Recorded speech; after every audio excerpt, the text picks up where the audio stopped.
Attorney, and any written statement that you have will be made a part of the record, and you can see fit to address us for the time you have in any way you see fit.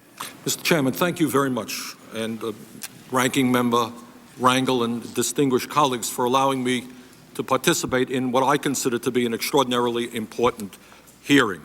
And I do so as the author of legislation which would repeal permanent normal trade relations with China, and that legislation at this point has the support of 52 Democrats and 18 Republicans. And I think if that bill was brought to the floor of the House, all of you would be very surprised at the number of votes that we would get.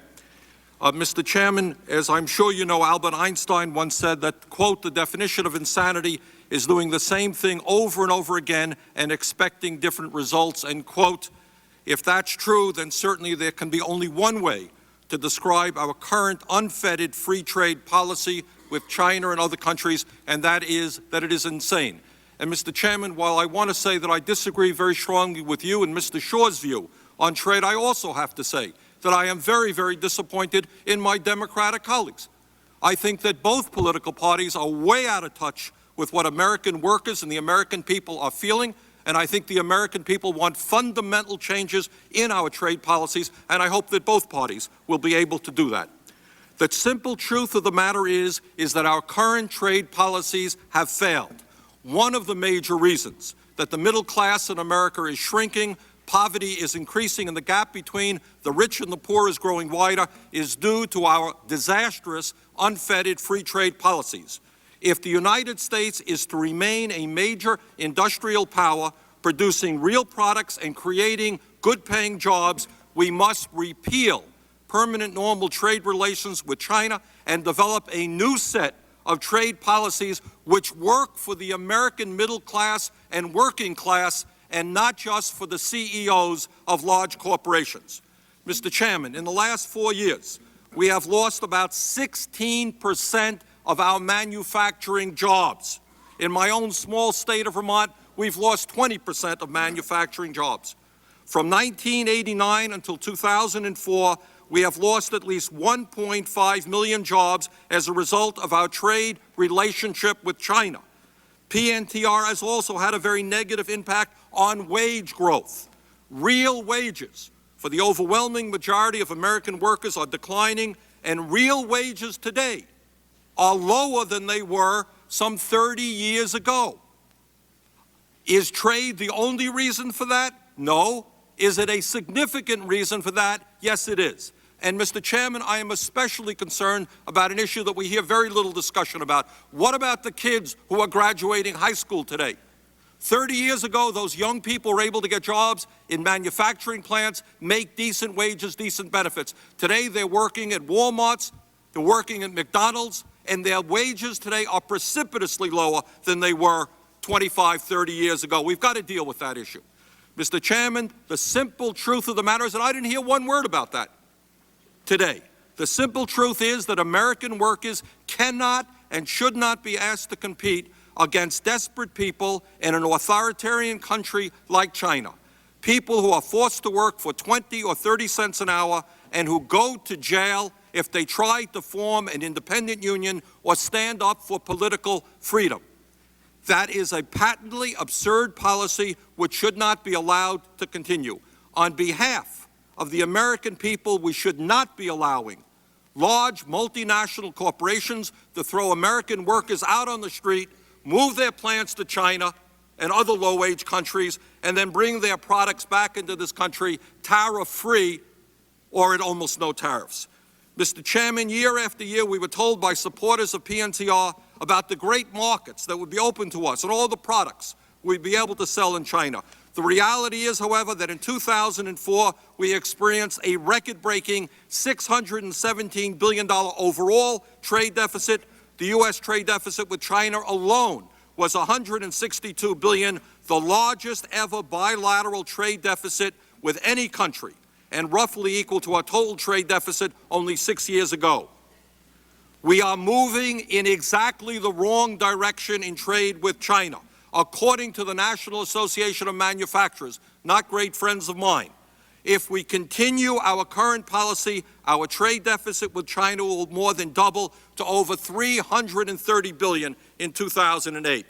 Incredibly, the trade deficit with China has increased by 29% over the last year alone, and almost 50% since the passage of PNTR. How can this policy be a success when our trade deficit is soaring year after year?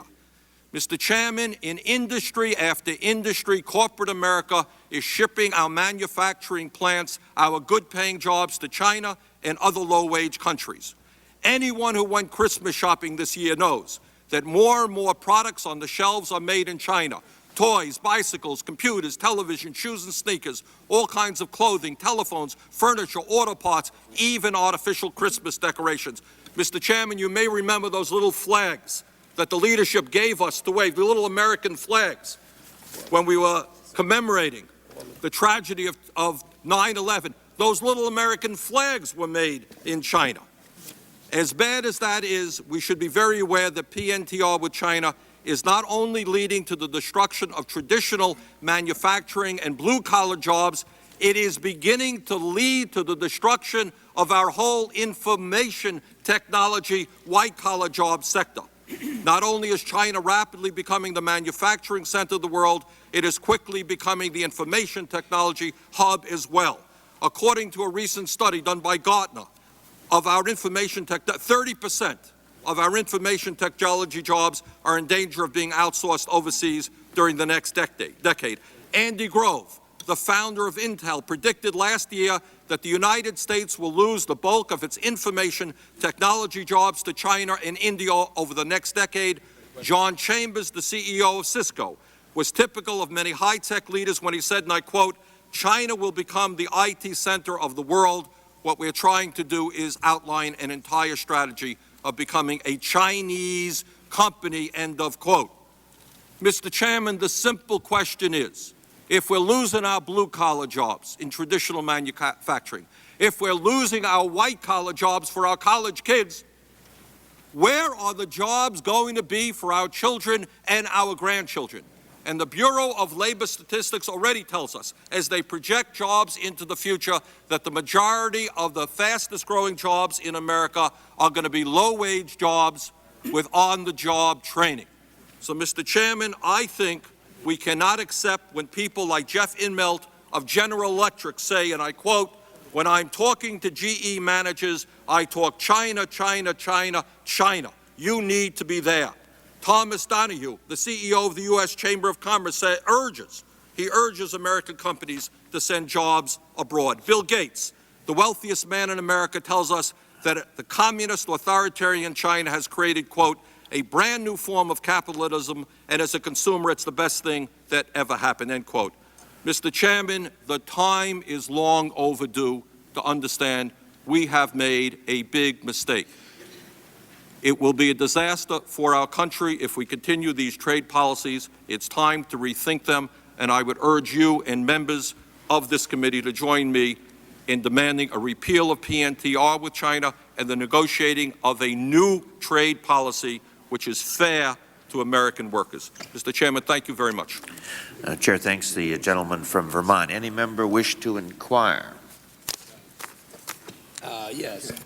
Gentleman from New York. What do you think the implication would be if we killed the bill that we have with China as relates to the World Trade Organization? I think obviously if the United States Congress repealed PNTR, it would have a profound impact on the whole discussion of international trade and our relationship within the WTO. Mr. Rangel, my view is that trade is a good thing, a positive thing. My view is that our current trade policies are a disaster for the American worker and that we have got to renegotiate our trade agreements all across the board. I am concerned about poor people throughout the world, and I want to see their standard of living grow. But we don't have to destroy the American middle class to improve the lots of poor people around the world. So clearly it would be profound, but I am suggesting that the time is long overdue for this Congress to take a profound step and stop the decline of the middle class. Thank you. Any additional inquiries?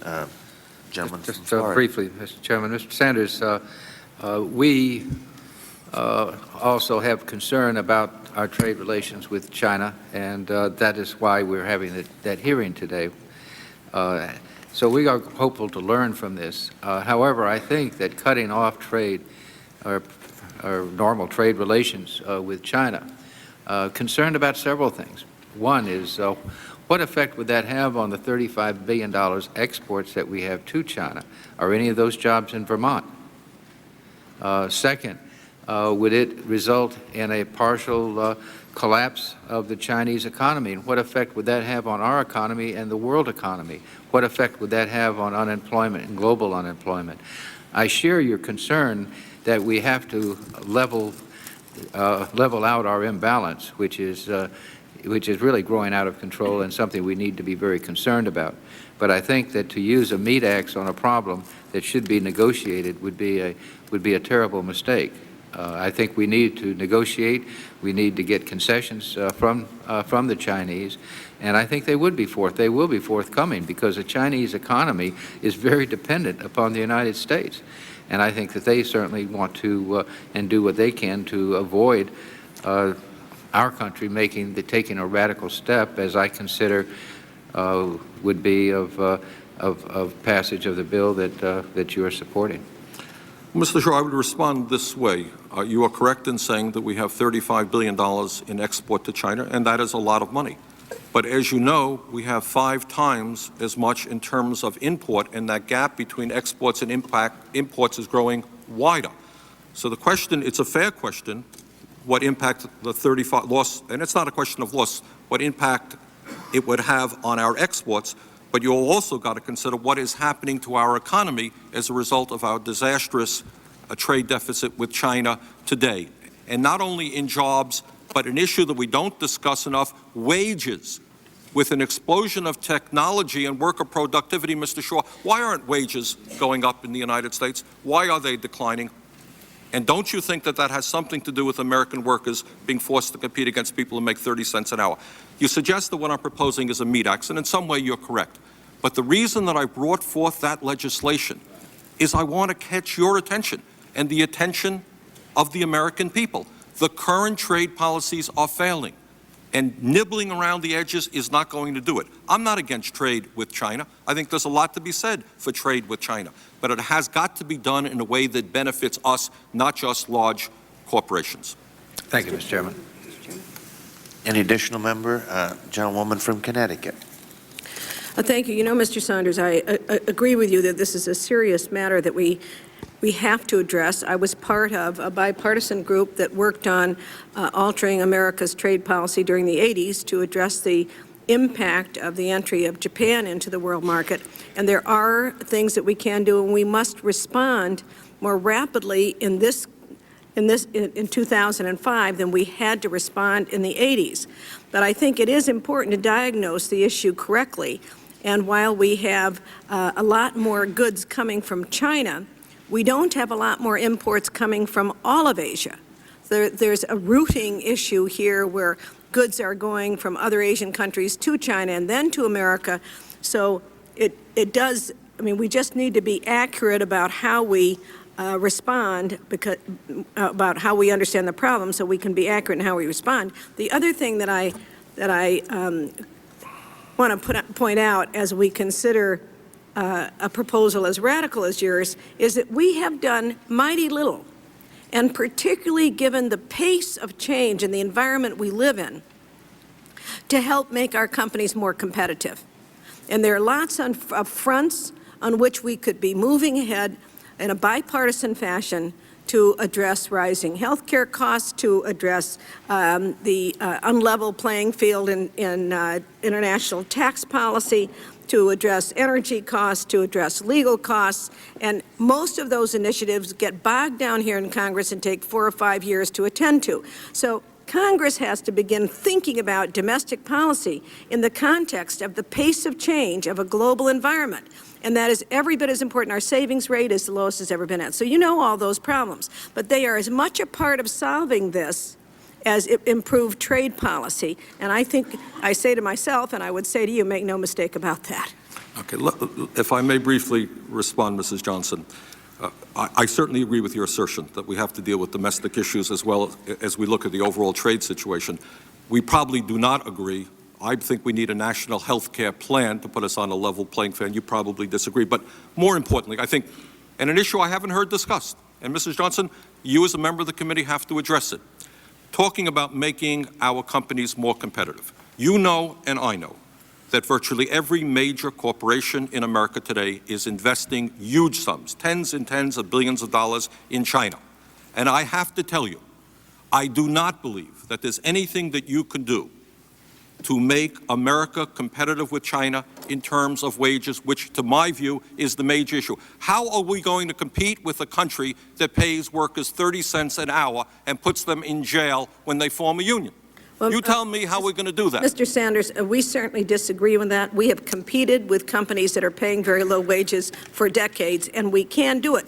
But it requires a far more comprehensive analysis of both the problem and our response to it, which is what this hearing is initiating. But it also means that domestically, we don't have the luxury of the same old debates that we've debated here in this House for the last 20 years I've been here, and the ability to change the nature of those debates is not impressive to me. So, Mrs. Johnson, in all due respect, I don't think you have addressed that issue. Can the American worker, should the American worker be forced to compete against somebody who makes 30 cents an hour, who goes to jail if they want to form an independent union? I don't think any American worker or any company can compete under those circumstances. That's why they're going to China. we certainly want a level playing field, no question about it. Mr. Chairman. Gentlewoman, Mr. Chairman. yield the balance of her time. Gentleman from Maryland. Thank you, Mr. Chairman. Mr. Chairman, those of us who support what Mr. Sanders is pointing out about the need for a dramatic change in our trade policy, but disagree with the approach that he would take in the repeal of the PNTR, which, as Mr. Rangel points out, the repeal of PNTR with China would basically blow up the WTO. I think you have a responsibility to suggest what would take its place. You've acknowledged that trade is important, that we need to be engaged in international trade. And if we don't use the WTO, what do we have? And I think it's incumbent upon those who believe that the WTO needs to be basically repealed to give us what mechanism would be used. I do want to point out that I'm in complete agreement with the point that you made. We need a dramatic change in trade policy in this country, but I think it starts with enforcing our trade rules that were hard negotiated. Particularly, we have a WTO accession agreement that gives us certain rights, and we haven't exercised those rights. We have rights under the WTO, and we haven't brought cases to defend. We don't look. The currency manipulation hasn't been tested. We think it's a no-brainer as far as violating the principles of WTO. So I guess the point that I would bring out is that we agree with the frustration that you have expressed, and that we just can't do patchwork change in our trade policy, that we must enforce our trade rights and we must negotiate with our trading partners much more effective trade agreements to recognize the differences among our countries. But to suggest that we pull out of international trade without having another mechanism in place, to me, would be counterproductive. Mr. Cotton, I agree with much of what you said, but you still did not address that question. Should an American worker in Maryland or Vermont be forced to compete against somebody who makes 30 cents an hour and goes to jail if he or she stands up for her? Of course not. Of course well, not. That's what PNTR is. We should be in our trade agreements enforcing international labor standards that make it clear. But if you do that, then one of the things that our party the Democratic Party has stood for is moving forward in international labor standards and trade agreements because of the points that you bring out. But we agree with that point. The point is how do you move forward on those issues, and we do have certain rights, and some of the issues that you're referring to violate WTO standards, and we haven't brought the cases against these countries. If we agree with those positions, then why do we enter PNTR? It is no secret that workers in China go to jail when they stand up for their rights, that they're working for horrendous wages, that there is a huge amount, millions of workers prepared to work there for nothing, almost nothing. We entered into that agreement understanding there were certain There were certain provisions in the PNTR vote that Mr. Levin negotiated, that was negotiated in good faith, that are in those bills that provide for the monitoring, provide for the actions to be taken, and this administration has not taken those actions. Nor have past administrations. This is just, PNTR wasn't there for it wasn't implemented until You're right, just this NAFTA, administration. right. Thank you. Just want to get our timing straight. I hope it'll be a Democratic administration will have the opportunity to do that one day. Any additional member inquiries? Gentleman from California, Mr. Becerra. Thank you, Mr. Chairman. And to Mr. Sanders, thank you very much for your testimony. One question to you. Any comment on those who are saying that we must pass the Dominican Republic Central American Free Trade Agreement that was negotiated by this administration with those countries recently, and that may be before us this year or next year for congressional approval? Any comment about those who say that we must have this Central American deal, otherwise the situation will get even worse with regard to China and the difficulties for the Central American Dominican Republic? Mr. Becerra, I think that that the NAFTA policy has failed, China has failed, and I cannot understand why anybody would want to expand a policy which is failing the American people. So I think NAFTA would be another disastrous trade policy, and I would hope we do not pass it.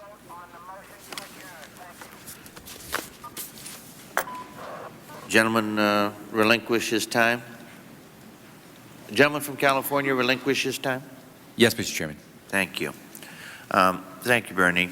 The chair would have some concern that if the response to every possible trade agreement is that we shouldn't have one, that then clearly draws a fundamental difference between many members of I think all members of this panel and the gentleman's position. However, I do want to focus on the comments that the gentleman from Vermont made about the mission of dealing with China. The chair believes we're probably going to have a hearing on Japan as well. But when you examine Japan and its lack of natural resources, but its ability to focus and become a power in the world, when you take a look at China's assets at the beginning of the process and how rapidly they have moved, there's just no question that we're going to have to engage China, both in terms of a narrow trading partner, but as a phenomenon in world trade that everyone needs to focus on. And so the chair appreciates the gentleman from Vermont's fundamental presentation in front of the committee that we have to deal with it. How we deal with it is obviously going to be a matter of disagreement, but there is no question that the China issue is absolutely in the forefront, not just of the United States and its trade, but frankly the world. And I want to thank the gentleman. Well, Mr. Chairman, I want to thank you very much for this opportunity. And again, my view is not that we should not have trade. Of course we should have trade, but it should be a trade policy that works for the American worker. Thank you again very much. Thank you very much. The chair is looking at a series of votes and would very much like to at least begin the next panel, and then we'll have to recess because there is currently on the floor a motion to adjourn. We are going to have then an additional 5 to 10 minutes of debate, and then we will go to a series of votes. The chair is not inclined to go over and vote on the motion to adjourn, and so the chair intends to continue to run the committee until we have votes on the previous question and on the rule. And with that, the chair would ask if Dr. Kristen Forbes, who is a member of the President's Council of Economic Advisors,